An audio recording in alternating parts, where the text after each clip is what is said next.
सुनिया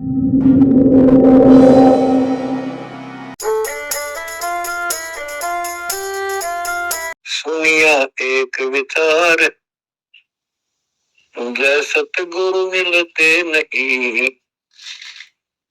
जाते नरक द्वार। नरक द्वार में दूत सब करते खेचा तान, उनसे कबू नहीं छूटता, फिरता चारों खाने। कबीर चार खानी में भरमता, कबहू न लगता पार। सो फेरा सब मिट गया, मेरे सतगुरु के उपकार। जय जय सतगुरु मेरे की, जय जय सतगुरु मेरे की। सदा साहिबी सुख से बसियो, अमरपुरी के डेरे की। जय जय सतगुरु मेरे की, जय जय सतगुरु मेरे की। सदा साहिबी सुख से बसियो, अमरपुरी के डेरे।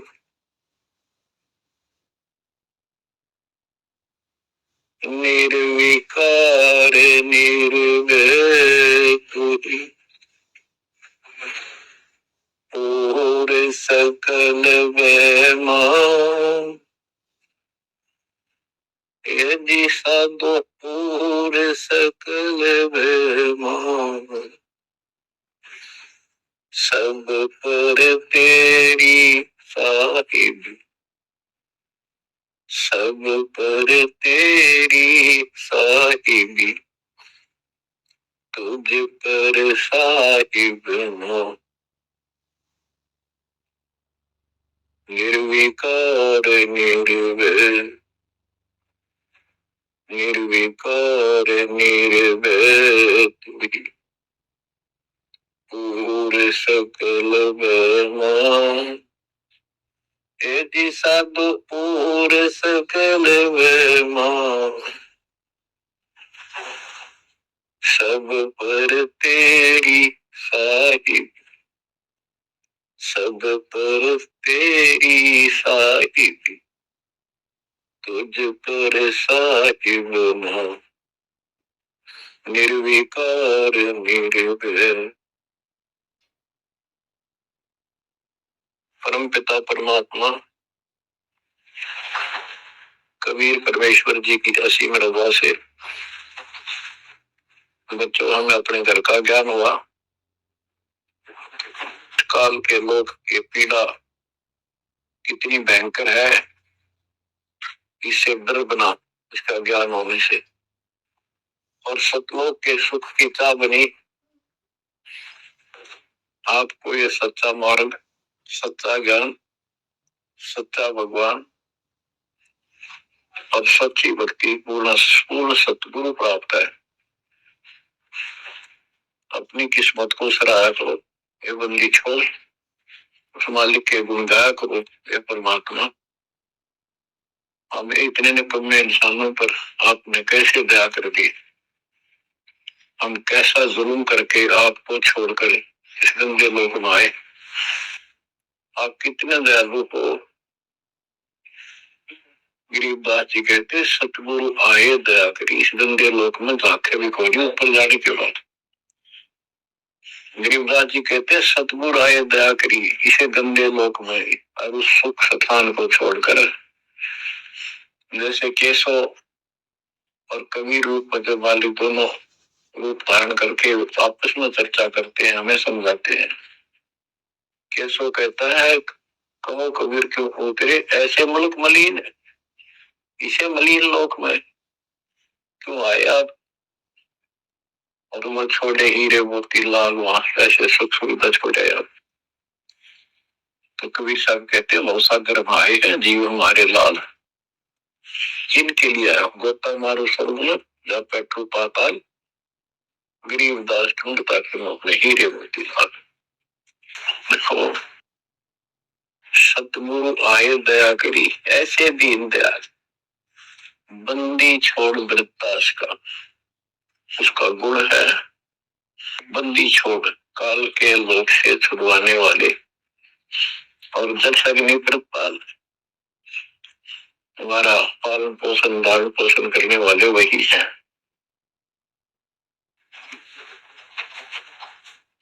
आपको इतना ज्ञान सुना दिया और सुना रहे हैं, इस ज्ञान से आपके अंतःकरण में ये फाइनल हो जाएगा एक दिन, क्योंकि बार बार कोई वस्तु सुनते हैं उसका धीरे धीरे असर मिलना शुरू होता है। तो जो परमात्मा प्राप्ति के लिए हम बहुत समय से प्रयत्न करते आ रहे हैं, युग बीत गए अपने को युग। अब आपको सर्वंगी साक्षी की वाणी सुनाता हूं, क्योंकि इस अमर वाणी से, अमर ग्रंथ से हमारे को ये पता चलेगा कौन सी साधना गलत है, हम किन को संत साधु मानते थे, वो कितने सफल रहे या असफल रहे। गिरिवित मुंडित भद्रा मोनि मैल न पावे, दो मर पान ठडे सरी, ये दो जक धक्के खावे। चुंडित, बड़े बड़े जटाधारी, बाल रखे हुए हों, कंठी माला पहन रखी हो, कान कौन पड़वा रखे हो, या रखो वैसे मूड बढ़वा रखे हो, गले में मालाएं हो, राख लपेट रखी हो, या कति शरकोरा कचकोला कटा रखा उस तरह करवा कर, और गिरवे कपड़े, भगवा कपड़े पहन रखे होते हैं। कुछ सुरपे पीवे और ठंडे स्त्री खड़े होकर तप करते हैं, ठंडे स्त्री बोलते हो। तो कहते हैं गरीब चुंडित मुंडित भद्रा मौनी मैल न पावे, कुछ मौन रखते हैं, ड्रामा करते हैं, ढोंग करते हैं कि साधु बोलता नहीं भाई, 6 साल से मौन बैठा है, और संकेतों से काम करे सारा, बात कहीं वो लिख के दे दे, वैसे संकेत कर दे, पानी पीना है मुंह का हाथ लगा दे। तो ये सिर्फ पाखंड है, भक्तिहीन इंसानों के ये कर्म है। गरीब चुंडित मुंडित भद्रा मौनी मैल ना पावे, दो मर पान ठडे सरी, दो जक धक्के खावे। दो जक माने नरक, ये मैल नहीं पावे, सतलोक प्राप्त नहीं कर सकते, ये नरक में धक्के खाएगी। गरीब योग नहीं यो रोग है, जब लग नाम न चीन, घर घर द्वारे भटकते देख बिना यकीन। ये योग माने साधना भक्ति नहीं है, क्यों तो मान बढ़ाई का रोग लगा हुआ है। जब तक सच्चा नाम, निज नाम नहीं मिलेगा, सच्ची भक्ति नहीं मिलेगी, ये जन्म बंद का रोग यूं का यूं बना रहेगा।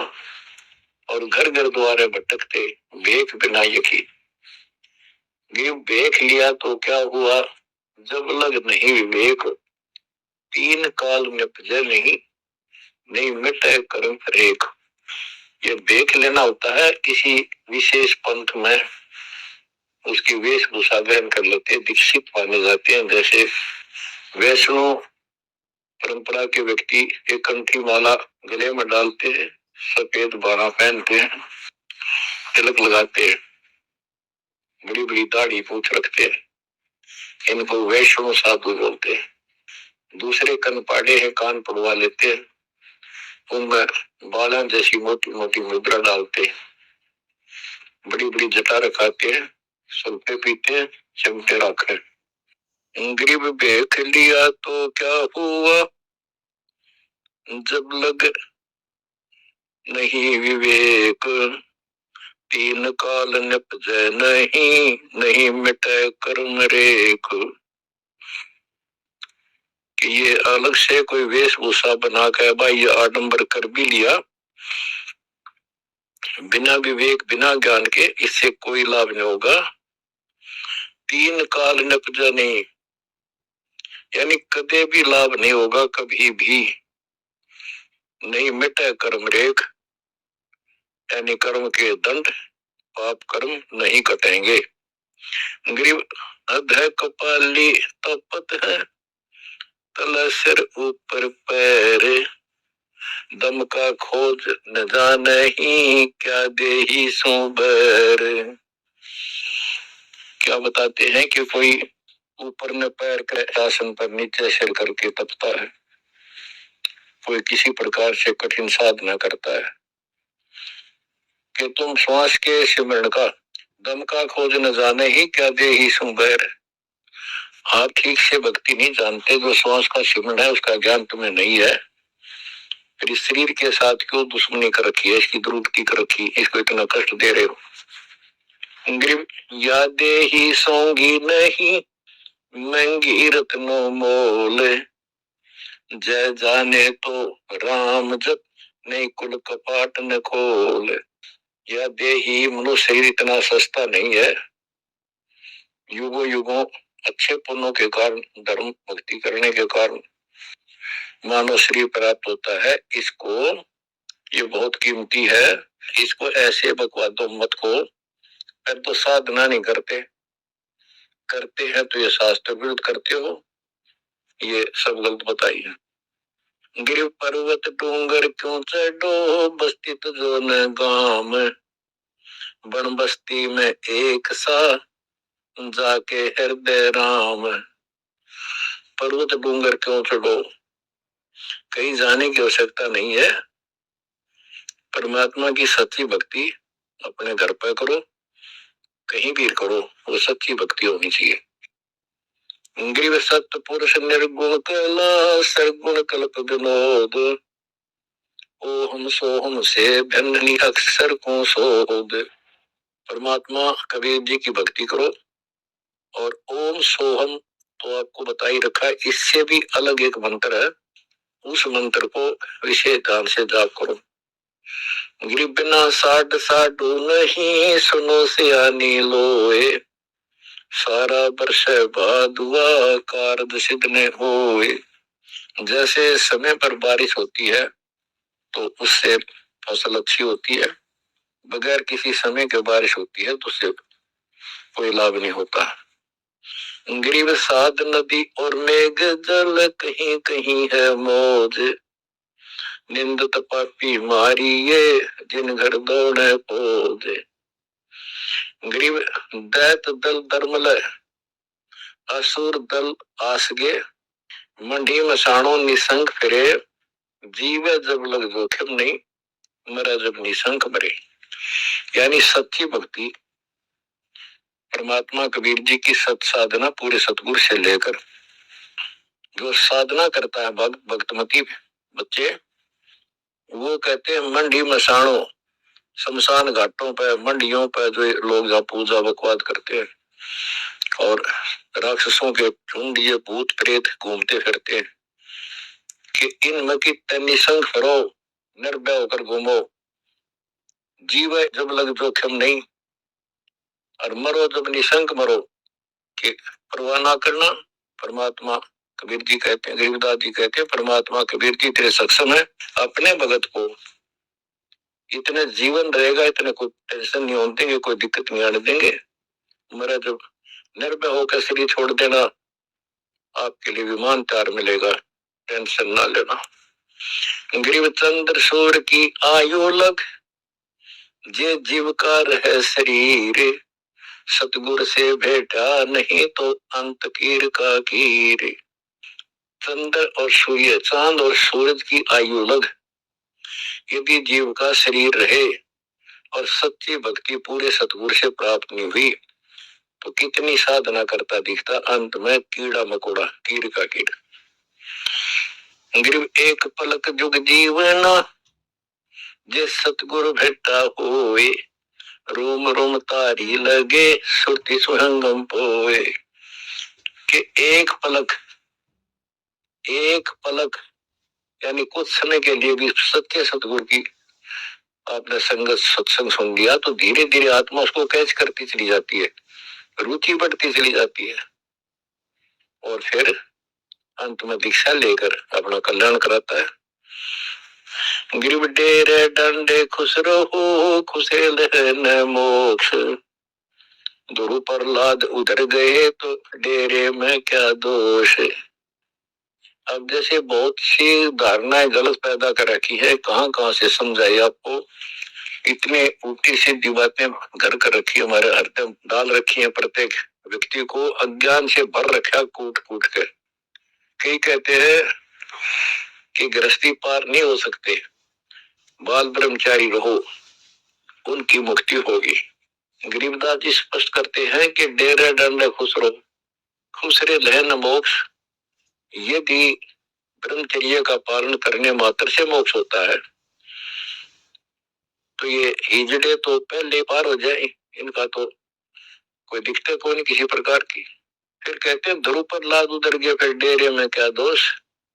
डेरा माने गृहस्थी। ध्रुव 5 साल की आयु में कठी साधना की, कि पिछले संस्कारों से ऐसे रिजल्ट मिलते हैं।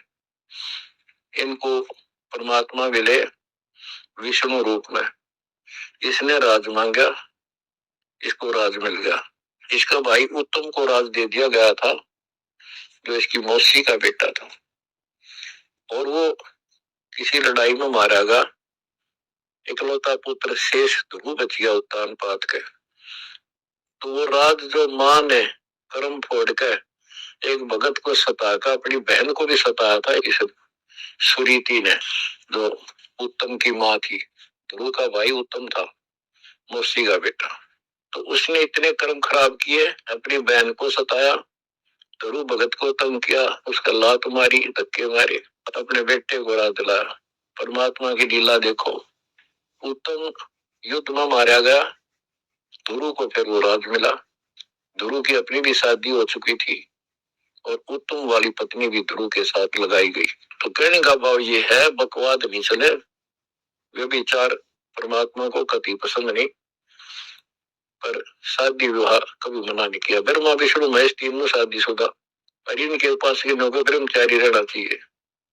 अच्छी बात है, बकवाद नहीं करनी चाहिए, लेकिन ये एक गलत धारणा बनाना अच्छी बात नहीं। डेरे डंडे खुसरो हो, खुसरे लहन मोक्ष। ध्रुव प्रहलाद उधर गए तो डेरे में क्या दोष। प्रहलाद को 10 साल की उम्र में भगवान प्राप्ति हुई थी, यानी नरसिंह रूप धारण करके परमात्मा उसके दिए आए, और उसके बाप राक्षस को मारा, प्रहलाद को राज दिया।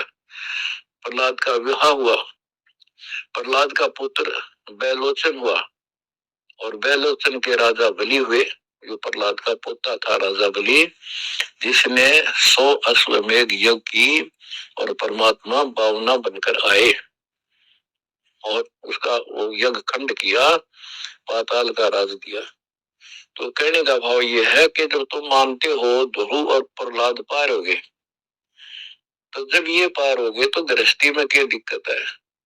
यदि जिस तरह ये लोग दिखावा करते हैं, जंगल में चले गए, तपस्या करते हैं, एक टांग पर खड़े हैं, कोई ऊपर न पैर करके तपस्या कर रहा है, कोई 5 घोड़े ला रहा है, कोई पानी में खड़ा है, अगर ऐसे ही भगवान प्राप्ति हो तो हमारा नंबर तक कभी ना गृहस्थी होगा।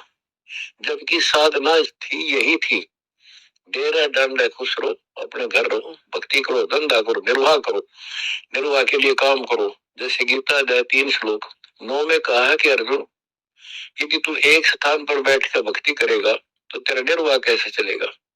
कर्म सन्यासी की बजाय कर्म योगी बन, काम भी कर, राम भी रट। 8वें अध्याय के 7वें श्लोक में कहा कि तू युद्ध भी कर और मेरी भक्ति भी कर। यानी काम युद्ध से कठिन तो काम होता ही नहीं। तो यह बताते हैं, और गरीब गाड़ी बाहो घर रहो, खेती करो खुशहाल, साईं सिर पर राखिए तो सही भक्त हर लाल। गरीब डेरे डंडे खुश रहो, खुसरे लहन मोक्ष। ध्रुव प्रहलाद उधर गए तो डेरे में क्या दोष। जैसे गलत धारणा पैदा कर रखी है कि मोक्ष तो उसको प्राप्त होगा जो घर छोड़ जाएगा, जंगल में कठिन तपस्या करेगा, परिवार का मोह त्याग देगा, और ब्रह्मचारी जीवन जिएगा।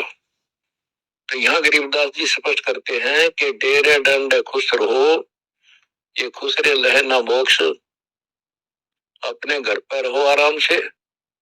यदि ब्रह्मचर्य का पालन करने मात्र से और जंगल में बैठ जाने से मोक्ष होता है तो ये खुश रे इजड़े तो सारे पार हो जाए, नहीं, ऐसा नहीं है।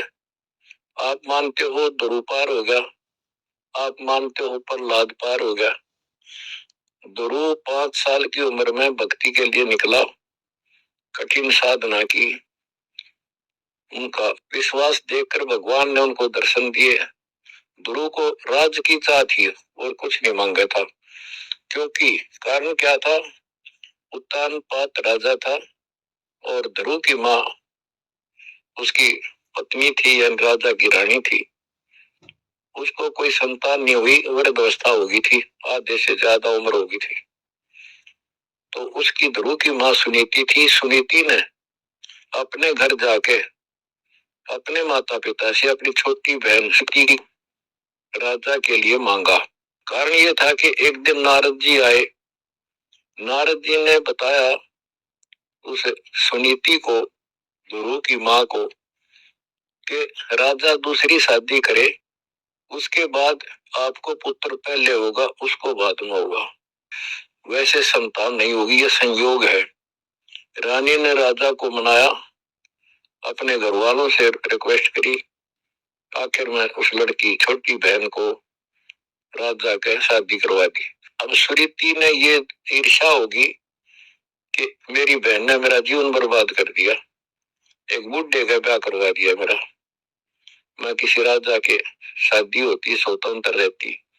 जब विवाह करके राजा आ रहा था, सीमा के ऊपर कहा, यहाँ लेके आ रहा था अपनी सुरीति सेकंड पत्नी को, राज की सीमा पर जाके रथ रुकवा लिया और बोली, वो सुरीति मेरी कंडीशन है, ये मानोगे तो मैं आगे कदम रखूंगी, नहीं मैं तेरे साथ नहीं जाऊंगी। राजा ने पूछा, क्या बात है? कि जो मेरी बहन है उसको निकाला दे दे, उसको अलग रखेगा, उसको खाने का माप तोल के देना होगा, दुहागन करेगा। इसमें काफी कंडीशन होती है, दुहागन के लिए अलग से मकान बनाया जाएगा। राजा ने मान लिया। और दूसरे ये होगा कि जो मेरा पुत्र होगा उसको राज मिले, मेरी बहन के पुत्र को राज न मिले। इस तरह की शर्त सारी राजा ने मान ली। आगे फिर पहले ध्रुव हुआ। ध्रुव जब उत्पन्न हुआ उस समय माँ वैराग्य में थी, घर से अलग दूसरी जगह रखा हुआ था। और ये बहुत लंबी कहानी है, इतना यहाँ नहीं बता पाऊंगा। तो उत्तम को राज दे दिया, ध्रुव को धिक्कार दिया, भगा दिया उसकी माँ ने। तो ये लंबी कहानी है, यहाँ इतना समय नहीं मैं आपको बता पाऊंगा। तो ध्रुव परमात्मा से राज लेने के लिए माँ से पूछा ध्रुव ने, माँ उत्तम को राज किसने दिया? बेटा भगवान देता है, परमात्मा ने दिया, उसके भाग में लिख दिया, तेरे भाग में नहीं है। तो ध्रुव बोला, मैं भगवान से राज लूंगा। यूं कहकर छोड़ कर चल पड़ा। 6 महीने तक एक पैर पे खड़ा होकर या जैसे भी तपस्या खूब की, जाप किया। पिछले संस्कार से होता ही है, वैसे तब तो दुनिया करती है। पिछले युगों का बहुत संस्कार भक्ति करते करते आए हुए थे, वो काफी संग्रहित थी, उसके प्रति फतेह मालिक ने उनको ऐसा कुछ कर दिया। परमात्मा प्रकट हुए, बोले भाई क्या मांगता है बोलो। मुझे राज चाहिए भगवान, मुझे राज दो। ठीक है, राज दे दिया कि पहले तो यहाँ कर, फिर तुझे ऊपर एक अलग अलग से ब्रह्मांड बनाकर, तुझे अलग से नगरी बना के दूंगा द्वीप। ध्रुव प्रहलाद वापस आ गया। उधर से ये दोनों बड़े हो गए, उत्तम भी और ध्रुव भी। उत्तम का विवाह भी हो गया, ध्रुव का विवाह भी हो गया। उत्तम मारा गया एक राजा से युद्ध होने से, तो राज भी ध्रुव को मिल गया और उत्तम वाली जो पत्नी थी वो भी ध्रुव के साथ लगाई गई। तो कहने का भाव ये है, गरीब डेरा दंड खुश रहो, खुश रहे ना मोक्ष, ध्रुव प्रहलाद उधर गए तो डेरे में क्या दोष। जैसे ध्रुव ने शादी कराई, ध्रुव की भी संतान हुई और आपके तो ये पार हुआ, तो ये डेरे में था, घर में था, गृहस्थी में था तो पार हुआ, तो भी पार हुआ। कितना पार हुआ, वो पार होना अलग अलग स्टेजेस है। एक तो स्वर्ग तक पहुंच गया, पार हो गया। ये स्वर्ग तक पहुंचने को पार मानते थे। और प्रहलाद प्रहलाद भगत की 10 साल की उम्र में परमात्मा मिले, नरसिंह रूप धारण करके उसकी रक्षा की। उसके बाप राक्षस को मारा, प्रहलाद को राज्य दिया और उसने शादी कराई प्रहलाद ने बड़ा होकर के। उसके एक पुत्र हुआ बैलोचन, और बैलोचन का पुत्र हुआ राजा बलि, यानी प्रहलाद का पोता राजा बलि था, जिसने 100 अश्वमेघ यज्ञ की थी। और भगवान बावना रूप धारण करके उसकी 100वें यज्ञ को खंड कराने के लिए गए थे। तो कहने का भाव ये है कि गरीबदास जी कहते डेरे डंडे खुश रहो, खुश रहे लेना मोक्ष, ध्रुव प्रहलाद उधर गए, इनका उद्धार हो गया। कितना हो गया वो उस भक्ति से पर निर्भर करता है। तो इस गृहस्थी में क्या दोष। बच्चों, ये वाणियां कैप्सूल रूप में बना रखी है, जैसे पुड़िया होती है। इस एक पंक्ति में बहुत बड़ी कथा इसके अंदर भर रखी है। ये सुनाता हूँ। गरीब ज्ञानी को सतगुरु मैंने खोदी दीन ताड़, सिर पर सत कबीर है पूरी धर्म की बाढ़। हमारी ये भरम की बाढ़, हमारी सब शंकाएं समाप्त कर दी कबीर भगवान के अमृत ज्ञान। कबीर और ज्ञान सब ज्ञान ली, कबीर ज्ञान सो ज्ञान, जैसे गोला तोब का करता चले मैदान।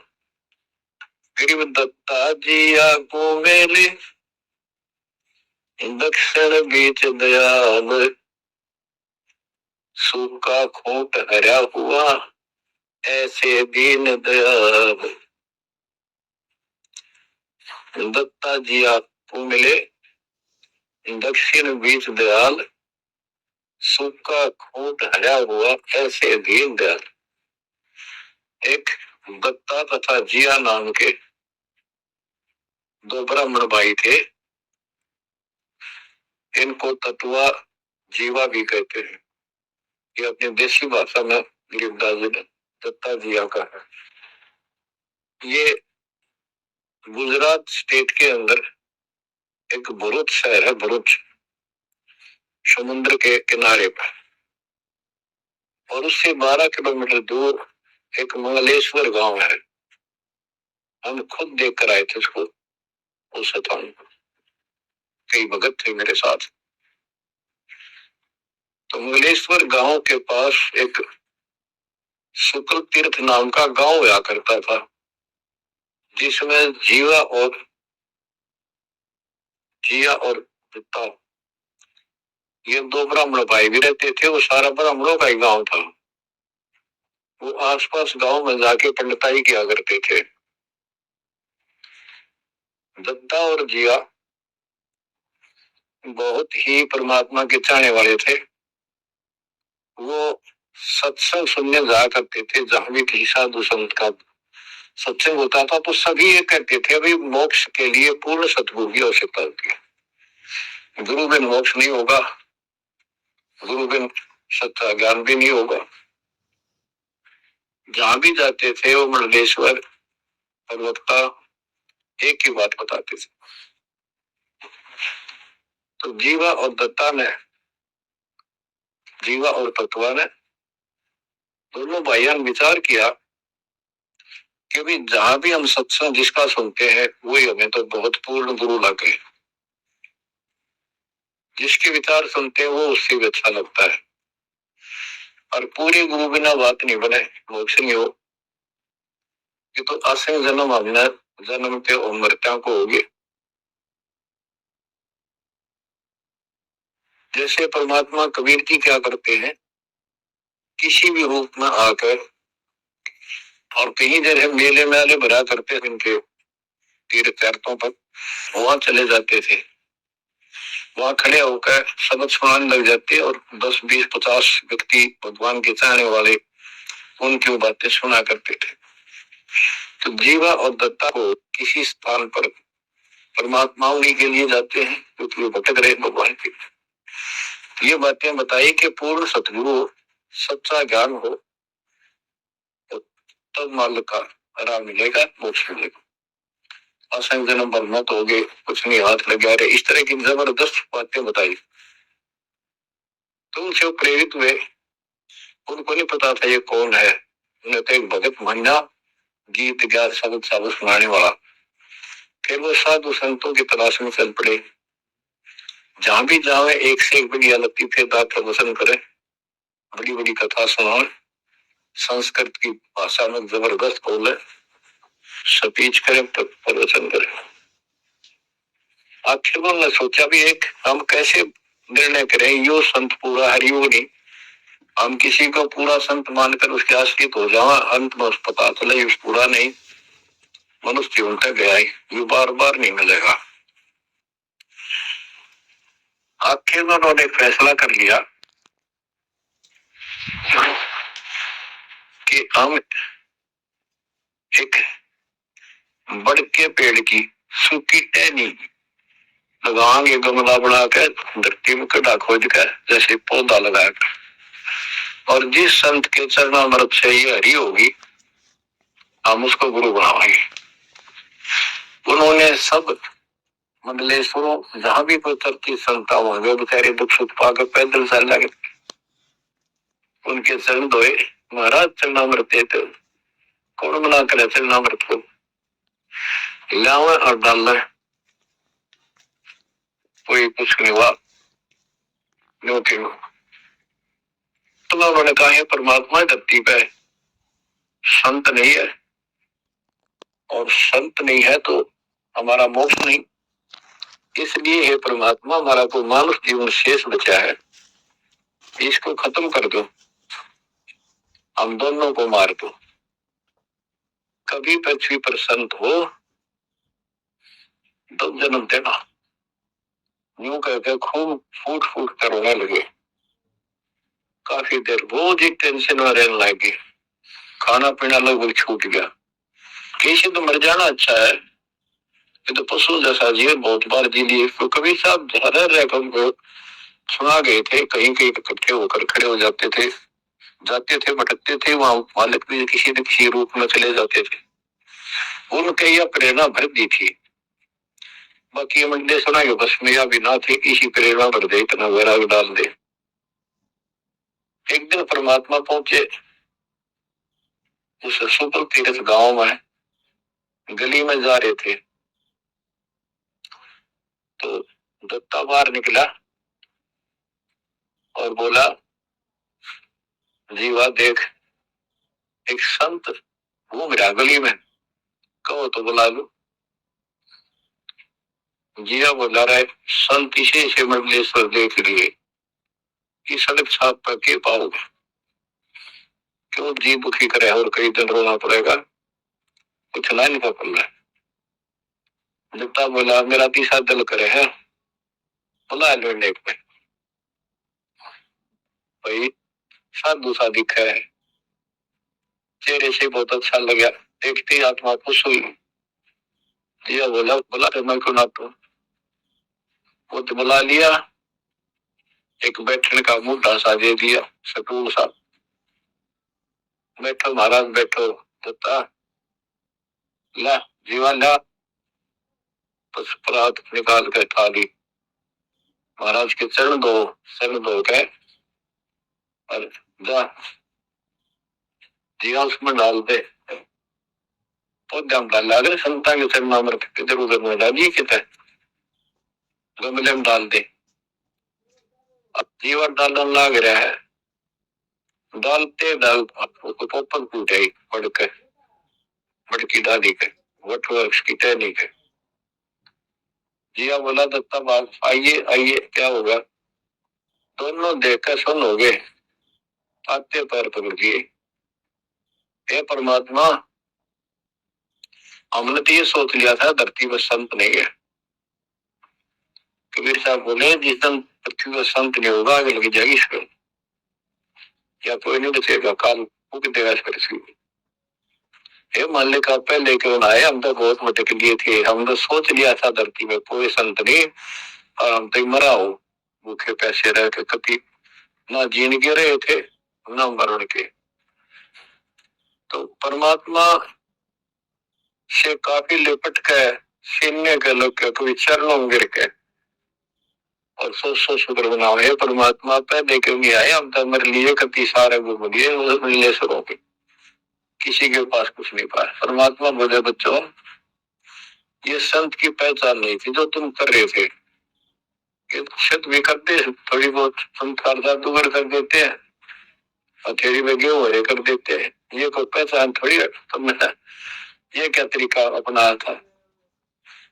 संत की पहचान ज्ञान से होती है, समाधान से होती है। और मैं पहले भी आ सकता था, लेकिन आपका कति विश्वास नहीं रहा हो, मेरे में कति विश्वास नहीं बनना था, क्योंकि मैं तो आपका ऐसा लग रहा हूँ जैसे आगनिया करनिया मांगनिया खड़ी है। अब वो मंडलेश्वर जिसके लाखों हजारों बड़े बड़े सेठ साहूकार शिष्य, तुम न सोचो कि और भी कोई होगा जरूर, इसने सड़क छापने के छोड़ उनके पास जाते, वहां कुछ मिलना था नहीं तो मेरे तो भी चले जाते। गुरु के प्रति नाम दीक्षा लेने के बाद स्वप्न में भी जाना चाहिए आप नकली संत। लेकिन कबीर साहब ये भी कहते हैं कि जब ल गुरु मिला नहीं साचा, तब ल गुरु खोलो 10 पाचा। पूरा गुरु ना मिला, इतने से 100 छोड़ दो, 10-20 कितने छोड़ रहे हो त्याग दो, लेकिन मेरे प्रति तुम्हारी अविश्वास हो जाता तो मेरे से खत्म हो जाते आप। इसलिए मैं लास्ट में आया हूं, तुम्हारी सारी फटक निकल ली, तुम कभी थक कर और छक कर बैठ चुके थे कि कोई कितना कुछ नहीं किसी के पास, ये सिद्धि भी कोई नहीं के पास, ये बंदे इनकी फेल कर दी ना, कोई इनको चमत्कार भी कर दिया उतारे लिए, इसलिए फेल करी कि ये पहचान संत की नहीं होती। लेकिन तुम मेरे पिछले संस्कारी थे, इसलिए मैं काल के में तुम्हें नहीं जान दे सकता कि भक्ति करो।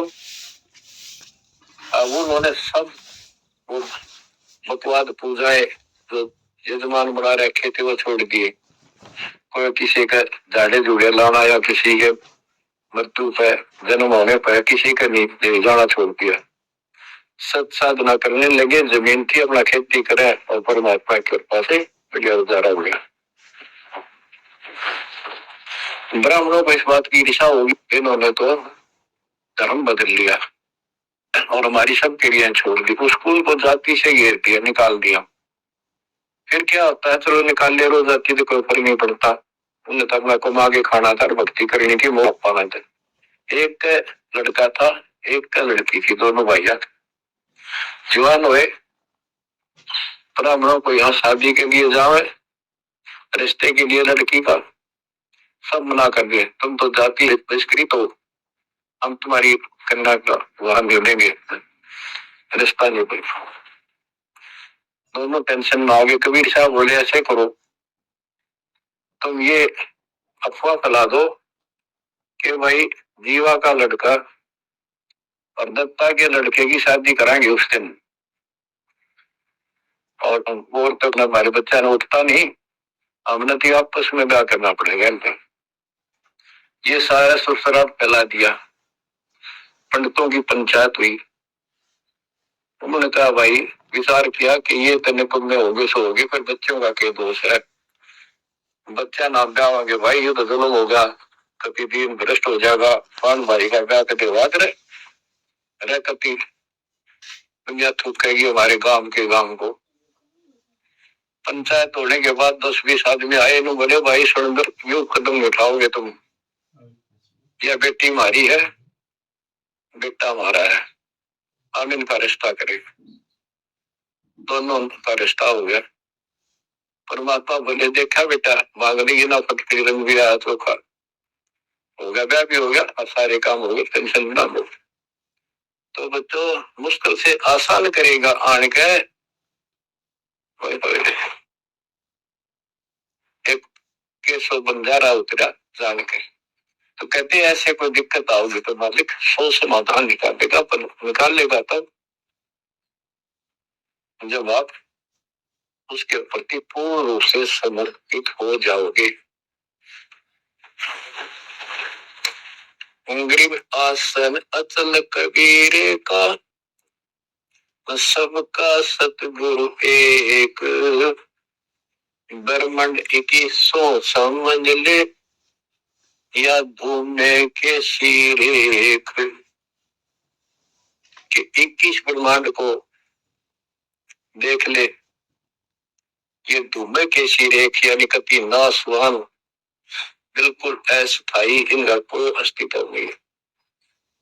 अब साइंस ने ये सिद्ध कर दिया, साइंटिस्टों ने, खगोल भूगोल के जानने वालों ने, खगोल भूगोल के जानने वालों ने ये सिद्ध कर दिया है, पृथ्वी भी घूमती है, सारे लोग घूमते हैं, यहां तक भी सिद्ध हो गया कि सूर्य भी चला है, लेकिन पूरे ब्रह्मांड के साथ चलने से इसका पता नहीं लग रहा, ये घूमते हैं।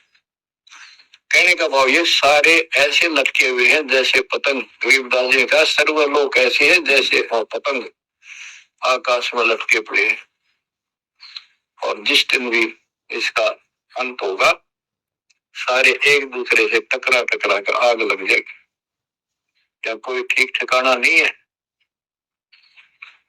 और क्या बताते हैं परमात्मा, गरीबदास जी ने अपने भगवान के बारे में, ग्रीव आसन अचल कबीरे का, सबका सतगुरु एक, ब्रह्मांड की सो समझ ले, या धूमे के शीरेख।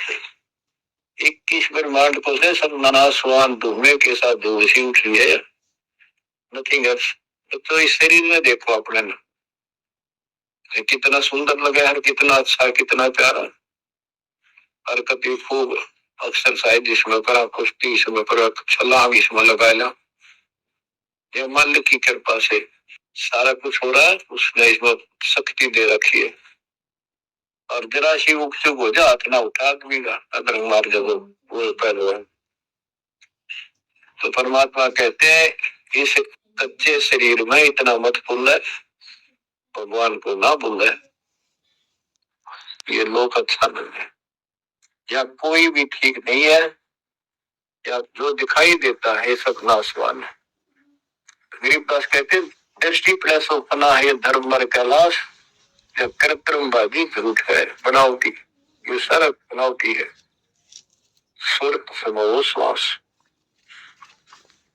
कृत्रिमवादी ये बनावटी लोग है सारे। जैसे करने नो दीदार में प्यारा है एक शब्द है संत परमात्मा कबीर साहब का, उसमें बताया है कि आदि माया की नी चतुराई और झूठी बाजी पिंड रचाई, ताका प्रतिबिंब डारा, सतलोक की जो व्यवस्था ऐसी ही है, उसमें बहुत द्वीप है, और ऐसे ही मानव स्त्री पुरुष शरीर है, लेकिन वो अमर है, ये नासवान है। ये समझो मिट्टी के और वो स्टेनलेस स्टील के, सोने के, वहां का जो शरीर है वो अमर है, वहां के देवता रूप हम सब देव देवी रूप हो जाते हैं वहां पर, लेकिन भक्ति के शक्ति से होते। तो उसकी नकल कर रखे आप, टोटली नकल। ये शरीर कितना सुंदर लगा आपका, मृत्यु के बाद इसको फूकते हैं ना, 1 किलो राख हो जाती है। और ये देखो क्या था ये बच्चों, क्या बताया जा रहा है, यहाँ का सब व्यवस्था कति नकली और नाशवान है। चारों वेदों का ज्ञान नकली, जिनको हम भगवान मानते थे वो भगवान नकली। हमारे को कति मूर्ख बना कर रख रखा, हमारी ऐसी स्थिति थी आज के दिन, आप इसने मानो चाहे ना मानियो, 100 की 100 साथी। हमारे बस की बात नहीं, ये याद तो रखनी पड़ेगी आपने, आपके बस का भी नहीं है कि इसने इस मन हटा दो, इसके मन हटाने की विधि हमारे पास है।